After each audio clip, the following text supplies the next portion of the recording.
오늘 시편은 14편과 15편을 우리가 잠시 봅니다. 이 14편은 가만히 보면은 우리가 로마서에서 읽었던 신약에서 읽었던 내용과 너무나 흡사하다고 느끼면서 읽게 됐습니다. 어리석은 사람은 마음속으로 하나님이 없구나 하는구나. 그들은 한결같이 썩어서 더러우니 바른 일을 하는 사람이 아무도 없구나. 그래서 어리석다라고 하는 말은 그 나발이라고 하는 말입니다. 우리 잘 알다시피 그 다윗과 아비가일, 여러분들 기억하시죠? 그 아비가일의 그 남편이 다윗과 대적하고 결국은 하나님에서 심판을 받고 죽게 된 나발, 그 어리석은 그 존재였던 나발이라고 하는 그 이름이 어리석다라고 하는 말입니다. 가만히 보면 이 어리석다라고 하는 것은 물론 지혜가 없다라는 말도 될 수 있습니다.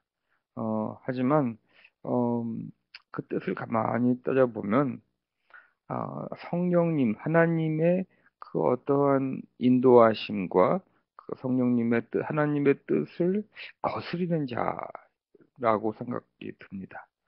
세상에 아무리 많은 학식이 있고 세상을 살아갈 수 있는 그 지혜가 넘치는 사람일지라도 그 하나님의 그 뜻과 성령님의 인도하심을 따라가지 않는 자는 정말 불쌍하고 어리석은 존재다라고 말씀을 드리고 싶습니다.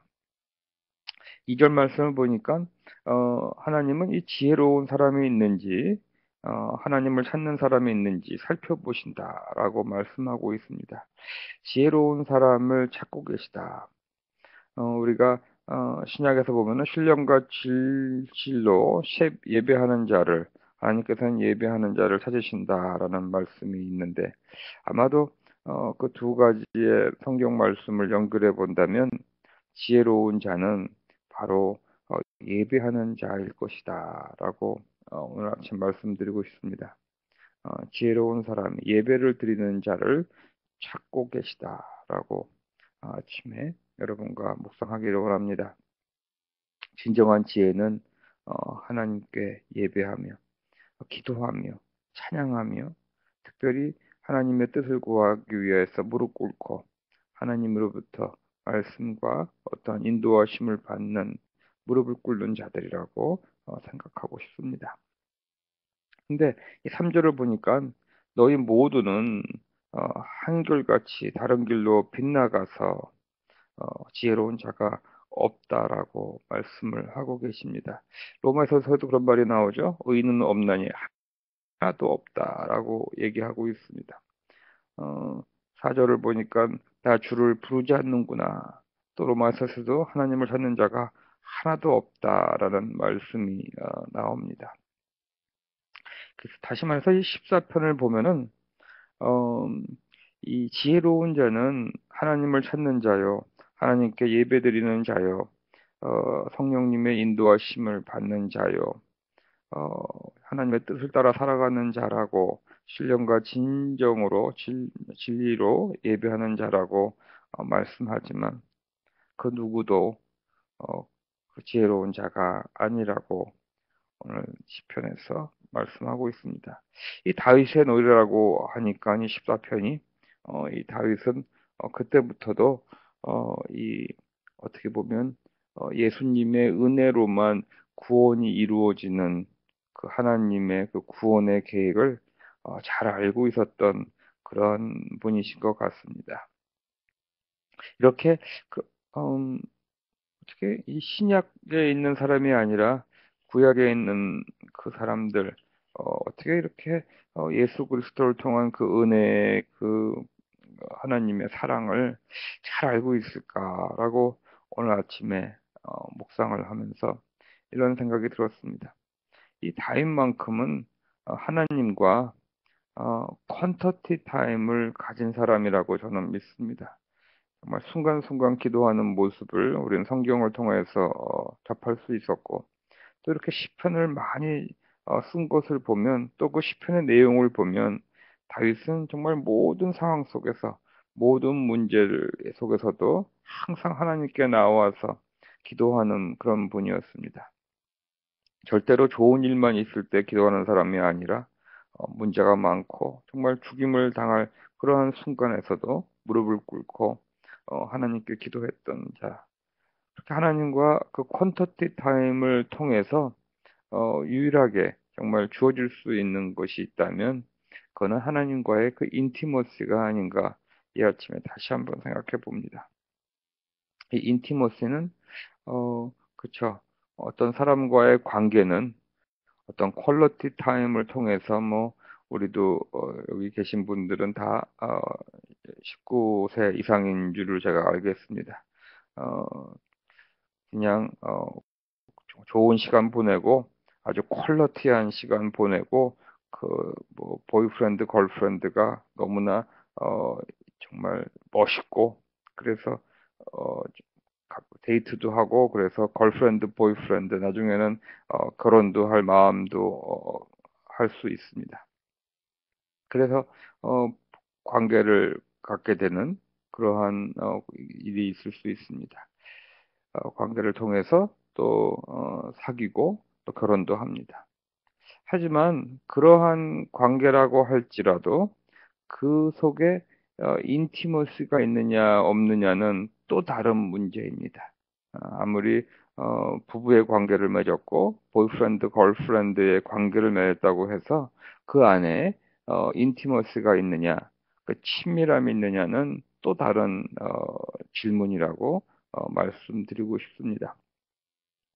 퀀티티 타임을 통해서만 정말 퀀티티 타임을 통해서만 우리들은 인티머시를 가질 수 있습니다. 이 다윗이야말로 그 순간순간 평생을 정말 하나님과 같이 동행했는데 어떻게 동행했냐면 그냥 하나님은 나의 하나님입니다라고 머릿속으로 외치면서 그냥 살아가는 것이 아니라 매 순간마다 어, 하나님의 그 인도하심을 경험하고 하나님께 아뢰고 하나님께서 주시는 말씀을 또 센스하고 분별하는 그러한 시간들, 그 퀀터티 타임을 보냈습니다. 아무리 평생 교회를 다녔다고 하더라도 그것이 퀀터티 타임이 아니라 정말 이렇게 하나님의 그 임재하심을 경험하는 그 순간들, 하나님의 뜻을 내가 헤아리려고 센스하려고 발버둥하는 그러한 영적 발버둥하는 그러한 시간들, 정말 하나님의 뜻대로 살아가는 그런 시간들이야말로 바로 콘서트이며 그런 시간을 통하여서 인티머스를 가질 수 있고 이 인티머스를 가진 사람들에게 주어지는 것은 그 하나님의 마음을 어떤 피스 오브 하나님의 그 마음을 가질 수 있게 된다고 하는 것이죠. 아마 다윗이 그랬던 것 같아요. 그래서 다윗은 그 하나님의 마음을 잘 알고 있기 때문에 7절을 보니까 하나님 시온에서 나오셔서 이스라엘을 구원하여 주십시오라고 외칩니다. 아무도 하나님을 찾는 자가 없고 지혜로운 자가 없고 정말 하나님께 예배드리는 자가 없고 다 다른 길로 빗나가서 하나같이 썩었으니 하나님께서만 구원해 줄 수 있습니다라고 지금 외치고 있습니다. 바로 우리들도 이런 외침을 했으면 좋겠습니다.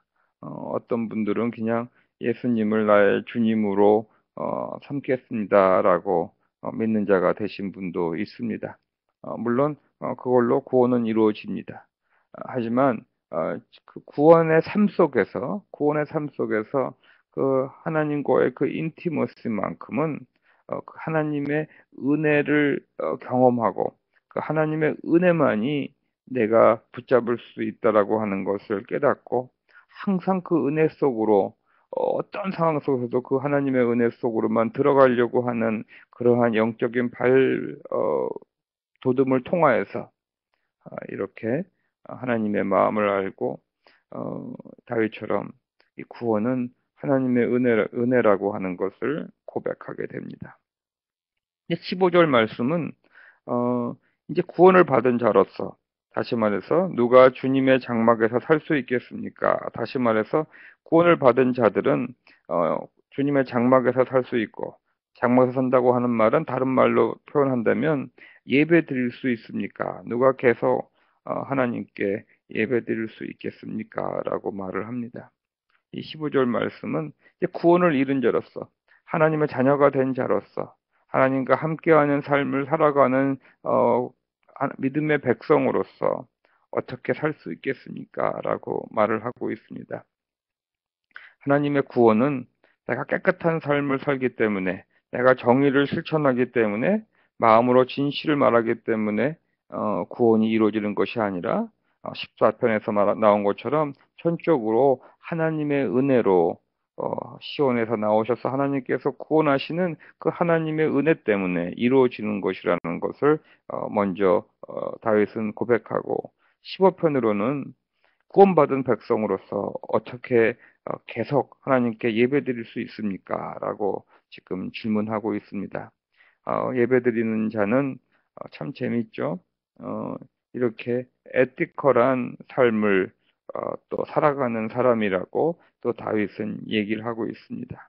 우리는 교회에 모여서 어, 그냥 그저 살아가는 모습들이 많습니다. 제 자신을 보더라도 교회에서 있는 모습과 사회에 나가서 있는 모습을 보면 참 언밸런스다라는 생각을 합니다. 오늘 이 다윗이 우리에게 도전합니다.